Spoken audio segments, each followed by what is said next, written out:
ओम नमः शिवाय। सोमवार के व्रत 3 प्रकार के होते हैं। सोमवार व्रत, प्रदोष व्रत और 16 सोमवार व्रत। तीनों व्रत करने की विधि समान ही होती है, लेकिन इनकी व्रत कहानी अलग अलग होती है। आइए यहाँ सुनते हैं सोमवार के व्रत की कहानी। एक नगर में बहुत धनवान साहूकार रहता था। उसके पास धन की कोई कमी नहीं थी, लेकिन पुत्र नहीं होने के कारण वह बहुत दुखी रहता था। पुत्र की कामना में वह हर सोमवार शिव जी का व्रत और पूजन करता था और शाम को शिव जी के मंदिर जाकर शिव जी के सामने घी का दीपक जलाता था। उसकी भक्ति देखकर माता पार्वती ने शिव जी से कहा, यह साहूकार आपका व्रत और पूजन श्रद्धा से नियम पूर्वक करता है, आपको इसकी मनोकामना पूर्ण करनी चाहिए। शिव जी ने कहा, यह संसार कर्म क्षेत्र है। किसान जैसा बीज खेत में बोता है वैसे ही फसल काटता है। इसी प्रकार मनुष्य जैसा कर्म करता है वैसा ही फल पाता है। माता पार्वती ने अधिक आग्रह करके कहा, यह आपका अनन्य भक्त है। आप सदैव अपने भक्तों पर दया करते हैं, उनका दुख दूर करते हैं। आप ऐसा नहीं करेंगे तो मनुष्य आपका व्रत और पूजन क्यों करेंगे? अतः इसका दुख दूर करिए। माता पार्वती का ऐसा आग्रह देखकर शिवजी बोले, इसके कोई पुत्र नहीं है, इसीलिए ये इतना दुखी है। इसके भाग्य में पुत्र नहीं है, फिर भी मैं इसे 12 वर्ष तक के लिए पुत्र का वर देता हूँ, लेकिन 12 वर्ष बाद उसकी मृत्यु हो जाएगी। मैं इसके लिए इतना ही कर सकता हूँ। माता पार्वती और भगवान शिव की ये बातें साहूकार सुन रहा था, जिसे सुनकर वह न तो खुश हुआ न ही दुखी हुआ। वह पहले की तरह ही शिव जी का व्रत और पूजन करता रहा। कुछ समय बाद साहूकार की पत्नी के गर्भ से 10वें महीने में अति सुंदर पुत्र उत्पन्न हुआ। साहूकार के घर में बहुत खुशियां मनाई गई, लेकिन साहूकार जानता था कि पुत्र की उम्र सिर्फ 12 वर्ष है। उसने यह भेद किसी को नहीं बताया। जब बालक 11 वर्ष का हुआ तो साहूकार ने बालक के मामा को बुलाया।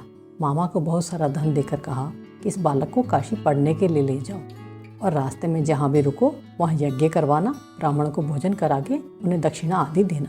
दोनों मामा भांजे यज्ञ कराते, ब्राह्मण को भोजन कराते, वो दक्षिणा देते काशी की ओर चल पड़े। एक नगर से गुजर रहे थे। उस नगर के राजा की राजकुमारी का विवाह होने वाला था। उस कन्या का विवाह जिसके साथ होने वाला था वह एक आंख से काना था। दूल्हे के पिता को चिंता थी कि उसे देखकर कहीं राजकुमारी शादी के लिए मना न कर दे। जब उसने साहूकार के सुंदर लड़के को देखा तो सोचा कि द्वार पर की जाने वाली शादी की रस्म इससे करवा लेते हैं। उसने मामा भांजे से बात की तो वे राजी हो गए।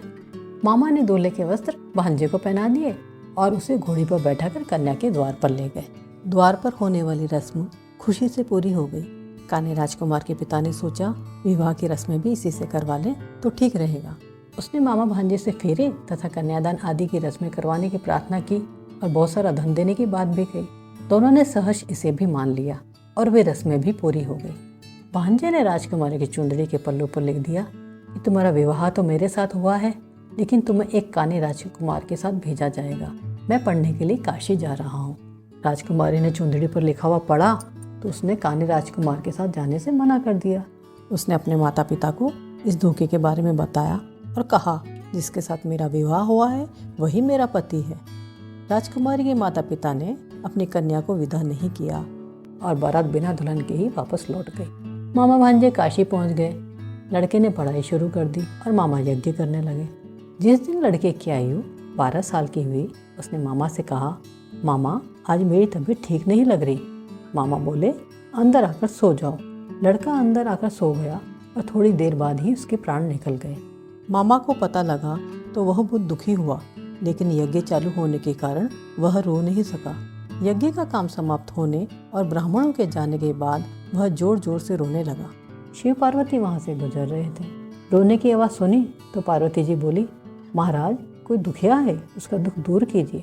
शिव पार्वती वहाँ गए तो पार्वती ने कहा, महाराज यह तो वही लड़का है जो आपके वरदान से उत्पन्न हुआ था।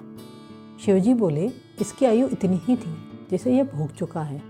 पार्वती ने कहा, इसे और आयु दीजिए, अन्यथा इसके माता पिता तड़प तड़प कर मर जाएंगे। माता पार्वती के अधिक आग्रह करने पर शिवजी ने लड़के को जीवन दान दे दिया। लड़का जीवित हो गया। शिव पार्वती कैलाश पर्वत की ओर चले गए। शिक्षा पूरी होने के बाद मामा और भांजा उसी प्रकार यज्ञ कराते, ब्राह्मण को भोजन कराते अपने घर के लिए चलने लगे। रास्ते में उसी नगर में आए जहाँ लड़के की शादी हुई थी। वहाँ भी यज्ञ प्रारंभ किया। राजा ने उन्हें पहचान लिया और अपने महल में ले गए। वहाँ जाकर उनकी खूब आवभगत की। दास दासियों सहित आदरपूर्वक अपने पुत्री और दामाद को विदा किया। अपने शहर के निकट पहुंचने पर मामा ने कहा, पहले जाकर मैं तुम्हारे माता पिता को खबर कराता हूँ। जब मामा घर पहुँचे तो उन्होंने पाया कि उसके माता पिता छत पर यह प्रण करके बैठे थे कि यदि उनका पुत्र सकुशल वापस आएगा तो ही नीचे उतरेंगे, अन्यथा वे छत से कूदकर प्राण त्याग देंगे। लड़के के मामा ने जब उन्हें सारे समाचार सुनाए तो वे बहुत प्रसन्न हुए और दोनों आनंदपूर्वक नीचे उतर आए।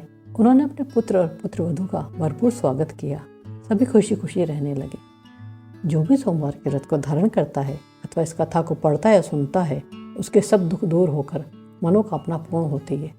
वह मनुष्य इस लोक में कई प्रकार के सुख भोग कर अंत में सदाशिव के लोक को प्राप्त होता है। यह कथा यहीं समाप्त हुई। बोलिए भोलेनाथ की जय।